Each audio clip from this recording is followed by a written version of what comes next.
esclusi eccellenti e sorprese non previste, la scelta dei candidati del PD fa scoppiare un caso. A Venezia fuori Ferrazzi e Pellicani, l'amarezza dei protagonisti. A Treviso il nome della giovane Rachele Scarpa provoca un terremoto, Roberto Grigoletto lascia il partito. Tra i candidati dei Dem anche il microbiologo Andrea Crisanti, lo scienziato del caso Vo non ha dubbi, mi riconosco nei valori del PD, è ora che al governo ci siano persone competenti. La strage dei ragazzi a Godega Sant'Urbano, dal vertice in prefettura emerge come sia stata l'alta velocità a causare la tragedia, non la pericolosità della strada, disposta una perizia sull'auto. Sul luogo della tragedia intanto continua il vai-vai di amici e residenti per ricordare le 4 giovanissime vittime. Su Facebook lo straziante messaggio di addio della mamma di uno dei ragazzi. A Tombelle di Vigonovo, comunità sconvolta per la morte della bimba di 1 anno e mezzo travolta dall'auto del papà in manovra, l'uomo indagato per omicidio colposo. Tragedia a Padova, 20enne trovato morto a casa dell'amico, nessun segno di violenza riscontrata, giallo sulle cause, disposta l'autopsia. La giunta regionale approva il bilancio di previsione che verrà poi portato a Palazzo Ferrofini, sul piatto 17 miliardi di euro, 9 saranno destinati al comparto spese sanitarie. 4 anni dopo la tempesta Vaia, che se ne aveva precluso l'accesso, ripristinato a Cenceniga Gordino il percorso che porta all'oasi di Papa Luciani.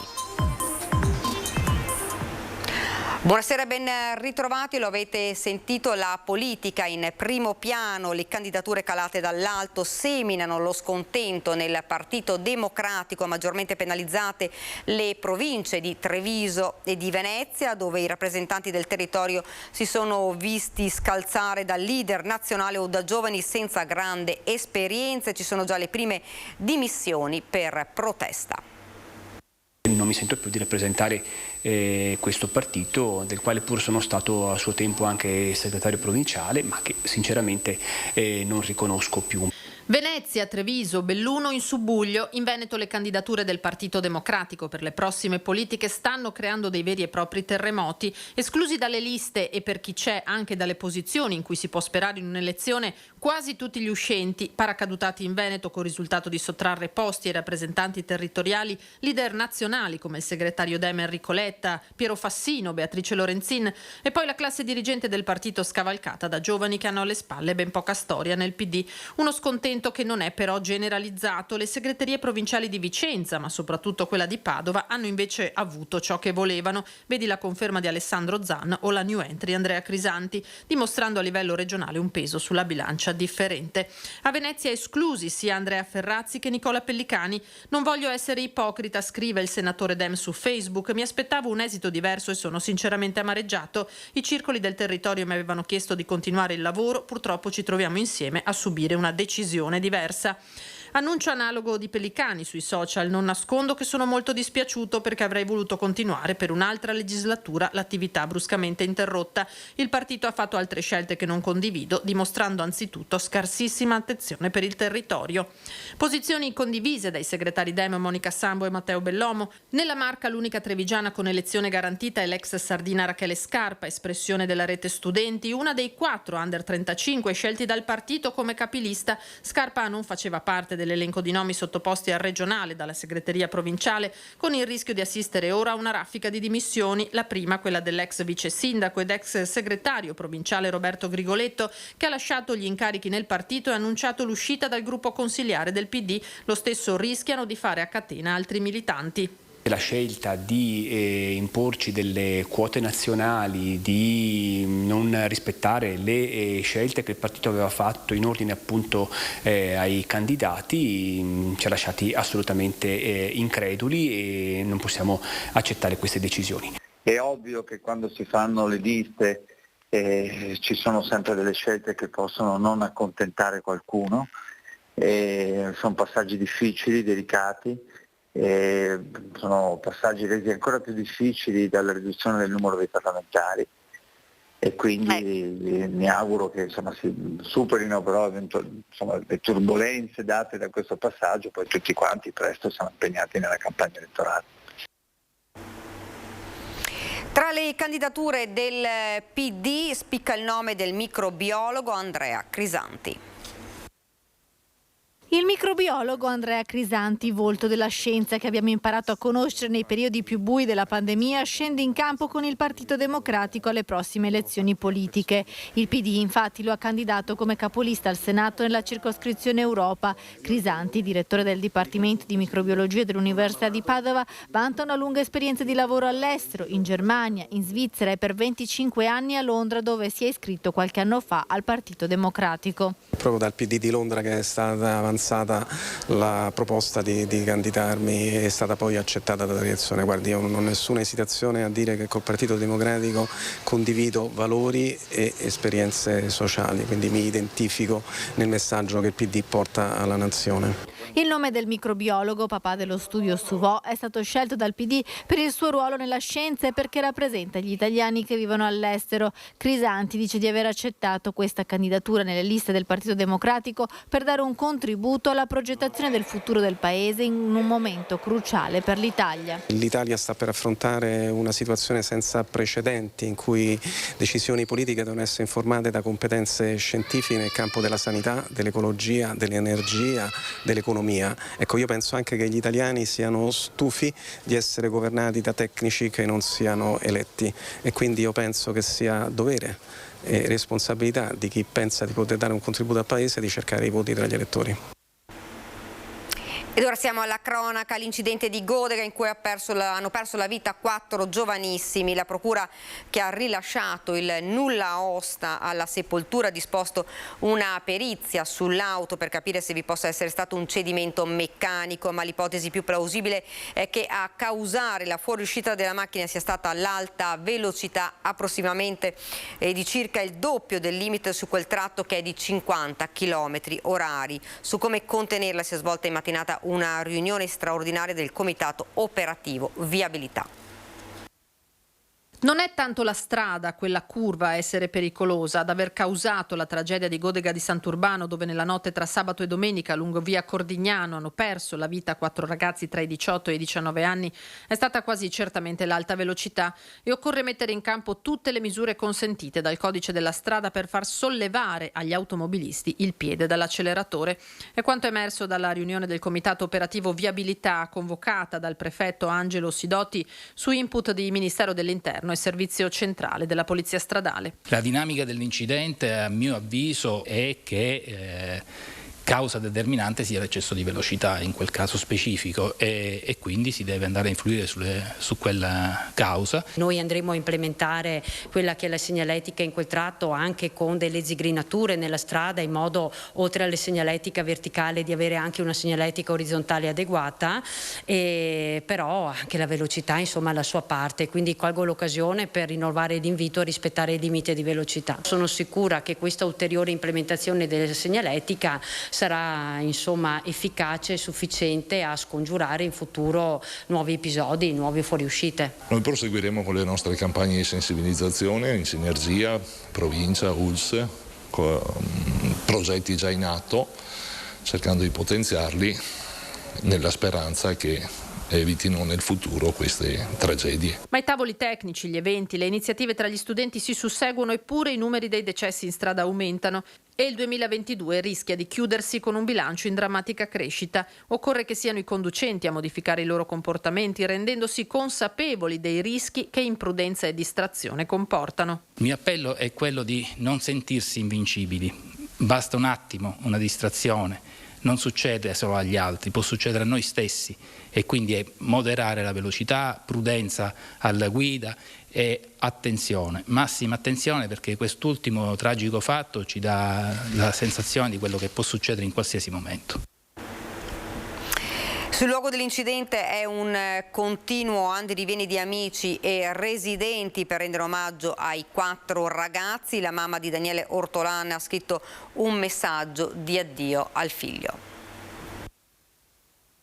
Ciao mio amato figlio, campione di gioia e felicità, che tu possa nuotare tra gli angeli in paradiso e raggiungere traguardi che solo tu puoi. Siamo distrutti dal profondo dolore indescrivibile e immenso.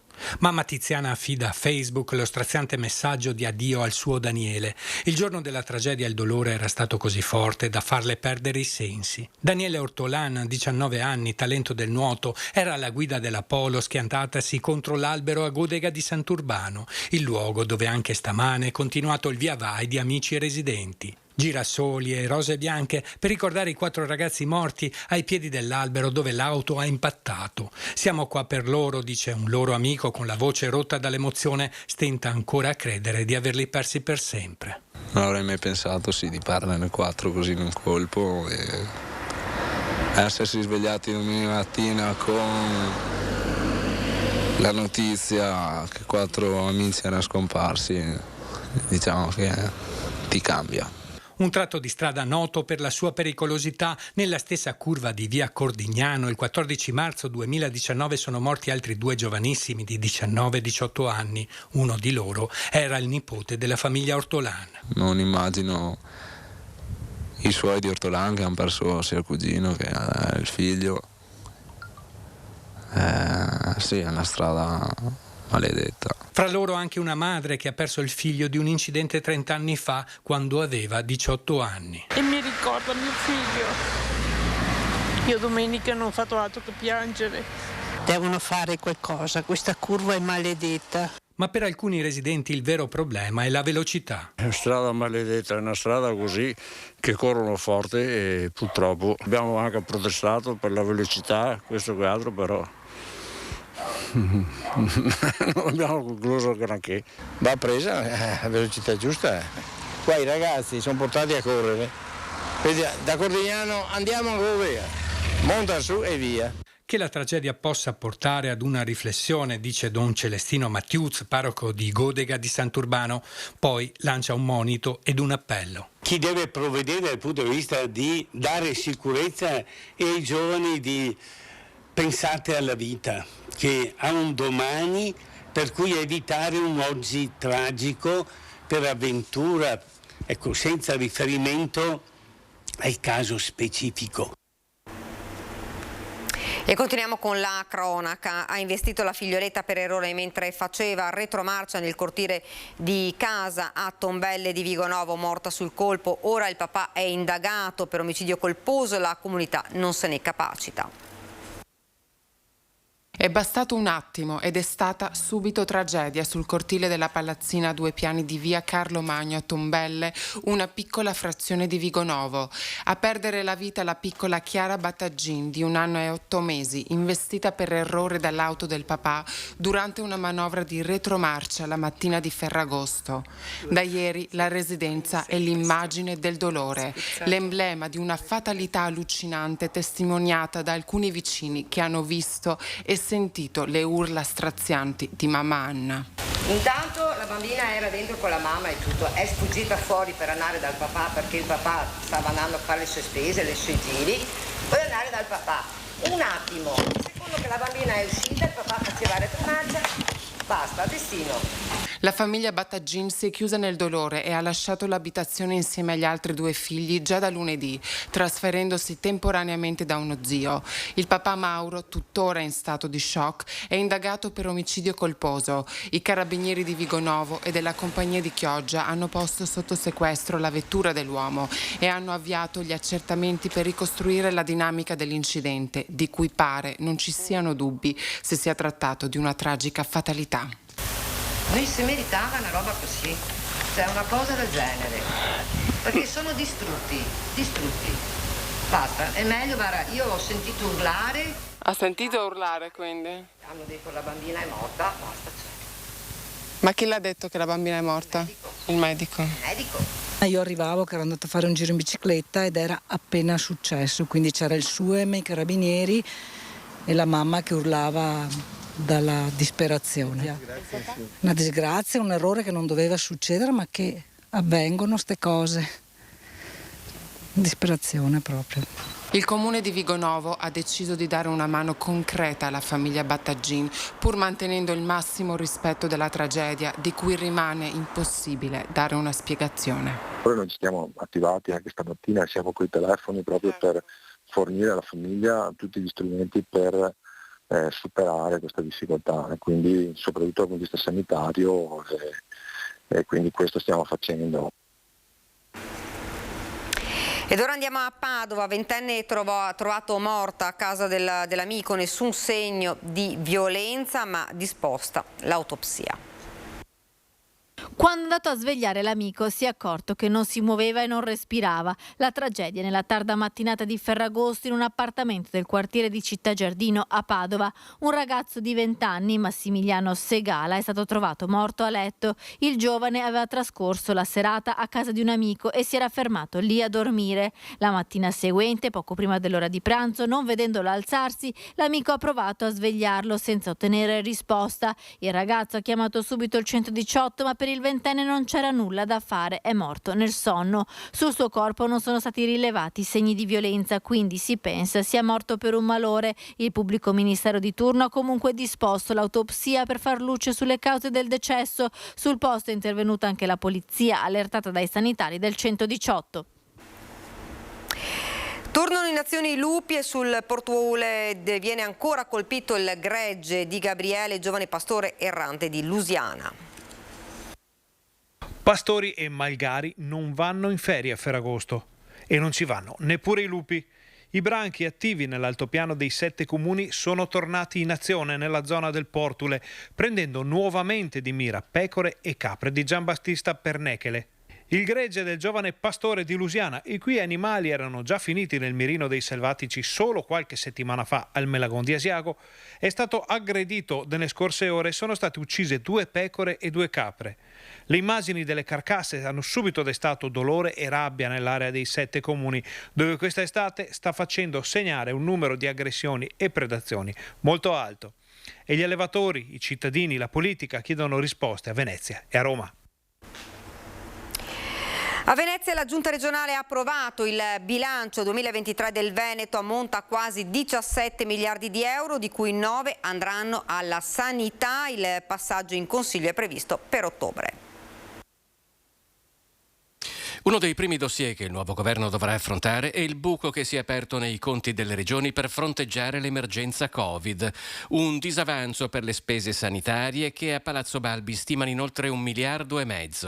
Il presidente Zaia lo dice in fase di presentazione del bilancio 2023, che ammonta a quasi 17 miliardi di euro, approvato in giunta, il cui passaggio in Consiglio è previsto per ottobre. Un bilancio che, nonostante le difficoltà che ogni anno vede aggravarsi di una serie di costi, quest'anno più personale, circa 10 milioni di euro in più di adeguamenti contrattuali, maggiori costi legati anche a quelli che sono legati all'energia, piuttosto che l'indebitamento della regione che ci costa ulteriori 10 milioni, ma che vede la capacità di analizzare bene il bilancio e di continuare a investire e a garantire i servizi che abbiamo fatto nel corso degli ultimi anni. Nel 13° bilancio regionale senza tassazione è stato tagliato il 15% delle spese rispetto all'anno precedente.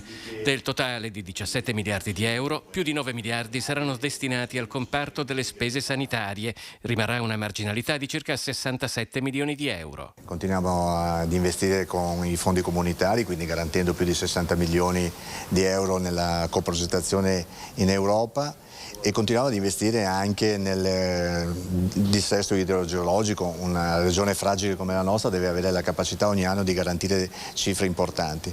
Così continuiamo ad investire nella scuola, nella formazione, ancora 26 milioni, nelle scuole paritarie 31 milioni. Nello specifico al rischio idrogeologico andranno 16 milioni e mezzo. 60 milioni sono invece destinati al cofinanziamento di fondi comunitari. Tra le priorità anche cultura, Olimpiadi e Paralimpiadi. Nuova ondata di caldo, la Protezione Civile del Veneto sulla base delle condizioni meteo previste ha dichiarato lo stato di allarme climatico per disagio fisico da domani al 18 agosto per la zona costiera del Veneto. Ed ora parliamo invece del travaglio in acqua. All'ospedale di Campo San Piero sono state 42 le donne che lo hanno scelto nel 2021, già 21 nel 2022. Acqua a 37 gradi, la futura mamma è invitata a bere spesso l'acqua che aiuta a rilassarsi. Il travaglio si fa anche in questa vasca all'ospedale di Campo San Piero. 42 le donne che lo hanno scelto nel 2021, 21 le donne nei primi 6 mesi del 2022. Il travaglio in acqua è una tecnica naturale per il controllo del dolore, spiega Michela De Toni, coordinatrice ostetrica dell'unità operativa complessa di ostetricia e ginecologia dell'ospedale di Campo San Piero. Possono accedervi le donne con gravidanza singola, fisiologica a termine e considerata pertanto a basso rischio ostetrico. Molti ancora i criteri di esclusione da protocollo ai quali l'equipe si attiene in modo scrupoloso. L'oasi Papa Luciani è rimasto inaccessibile ai fedeli in quanto la tempesta Vaia nel 2018 aveva distrutto il sentiero che portava al luogo sacro. Ora i fedeli possono tornare, la strada è stata ripristinata. La ripartenza dell'oasi Papa Luciani che era stata ferma dal 2018, colpa del Vaia che è passato e ci ha portato via il sentiero e non abbiamo potuto più salire a Ghiselle. È stato ripristinato il sentiero che porta all'oasi Papa Luciani di Ghiselle a Cenceniga Gordino in provincia di Belluno, distrutto dalla tempesta Vaia del 2018. L'oasi, nata nel 1978 grazie a Don Ettore Fornezza, per 9 anni segretario particolare del patriarca di Venezia Albino Luciani, da sempre è stata meta e rifugio di tanti fedeli e parrocchiani veneziani che ancora oggi amano e pregano Giovanni Paolo I. Finalmente ritorna ad essere accessibile grazie ai fondi stanziati dalla Regione Veneto e dal Comune di Venezia. L'oasi Papa Luciani ha un grande progetto, quello di assicurare ai giovani, i nostri intanto giovani veneziani, di tutte le parrocchie dove io ho fatto il parroco, di ritornare a Ghiselle e continuare questa esperienza, prima di tutto di amicizia, poi anche di vita cristiana e soprattutto di essere uniti nel realizzare le cose che noi dobbiamo realizzare qui.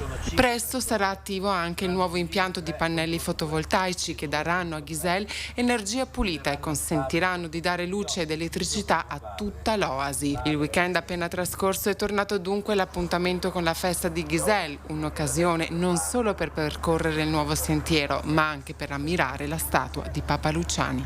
E vorrei ringraziare tutte le persone che ci hanno aiutato, ci hanno dato anche la possibilità economica di continuare a realizzare le opere e sicuramente ancora ci aiuteranno per definire proprio la zona che diventi proprio un centro di accoglienza soprattutto per i giovani. Ed è tutto, vi lascio alle previsioni del tempo. Grazie davvero per averci seguito, buona serata.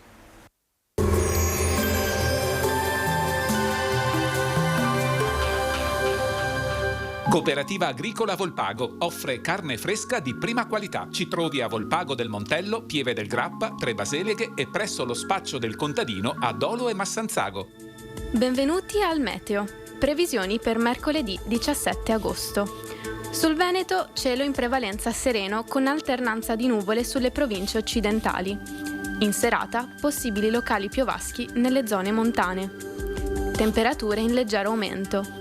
Minime comprese tra i 17 e i 22 gradi, massime sui 33-34 gradi. Sul Friuli Venezia Giulia cielo sereno o poco nuvoloso. Dal pomeriggio probabile aumento della nuvolosità.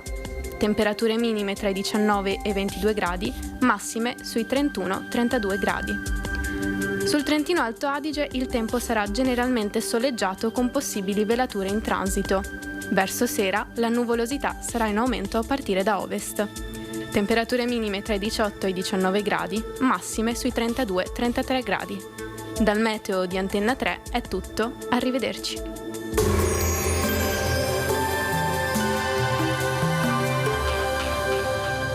Cooperativa Agricola Volpago offre carne fresca di prima qualità. Ci trovi a Volpago del Montello, Pieve del Grappa, Tre Baseleghe e presso lo spaccio del contadino a Dolo e Massanzago.